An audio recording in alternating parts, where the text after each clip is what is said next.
தங்கச்சி எங்கே போனானே தெரில. அவ்வளோ ரொம்ப கஷ்டப்பட்டு தேடினுக்கிறேன். என் கூட சேர்ந்து நீங்களும் தேடுங்க. எங்கேயாவது வீட்டு மேலே குரங்கு மாதிரி ஏறியிருப்பா. இங்கே வேலை செய்யணுன்ட்டே ஓடி போயிட்டா கைஸ். இவ்வளோ வேலையை தனியாக செய்கிறது எவ்வளோ கஷ்டம் தெரியுமா? நானே எங்கள் அங்கிள் மட்டும்தான் பண்ணுக்கிறோம். எங்கள் அங்கிள் பாவம் ஃப்ரீயாக இருக்கணும்னு எவ்வளோ கஷ்டப்பட்டு இது பண்ணாங்க. பட் நாங்கள் தான் ஸ்பாயில் பண்ணிட்டோம். இப்போ என் தங்கச்சி எங்கே இருக்கான்னு தெரில. லைட்டாக பார்ப்போம். எங்கள் தங்கச்சி அப்புறம் மாதிரியே இருக்கு. ஜூம் பண்ணி காட்டுறேன். ஐயோ அது நாய். ஐயோ சாரி காய்ஸ்.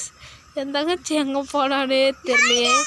அட பாவி, இவ்வளோ நேரம் இங்கே தான் இருந்தியா? நான் ஃபோன் எடுக்கிறது தெரிஞ்சே இவங்க இவ்வளோ நேரம் ஒஞ்சுனுக்குறா காய்ஸ்.